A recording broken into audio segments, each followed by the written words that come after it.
আরে তুমি এখনো কাজ শেষ করোনি কেন? আরে সাহেব, কিছু সময়ের মধ্যে কাজ হয়ে যাবে। আরে সাহেব, আমাকে আপনি কাজ দিতে পারবেন? আরে ভাইয়া, আপনি এনার সাথে কাজ করেন না কেন রে? কি হয়েছে? আরে ভাইয়া, অনেক সময় আগে আমার বাবা এখানে কাজ করতে আসছিল। আরে সাহেব, আপনার কাছে কি কোনো কাজ হবে? হ্যাঁ, আমার এখানে কাজ হবে, তুমি আমার সাথে চলে এসো। আরে বাবা, আমার তো অনেক ক্ষুধা লেগেছে।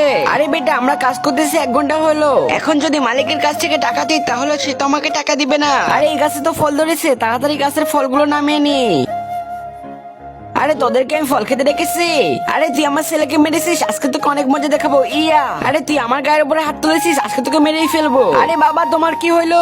আরে বাবা, তোমার মাথা ফেটে তো রক্ত বের হইতেছে। তার আগে আমি শুনেছি 10 জন যদি আমিন বলে তাহলে তার দোয়া কবুল হয়ে যায়। আমি মন থেকে দোয়া করে দিলাম যে আমার এই ভিডিওতে লাইক সাবস্ক্রাইব করবে, আল্লাহ যেন তার পরিবারকে অনেক সুখে রাখে। আর তোমাদের সুন্দর নামটা কমেন্ট বক্সে লিখে যাও। আরে এই পাগল এখান থেকে হেঁটে যা। আরে ভাইরা, আপনারা কেউ পাগলের কথা শুনবেন না। না না, আমরা আপনার এখানে কাজ করতে পারবো না।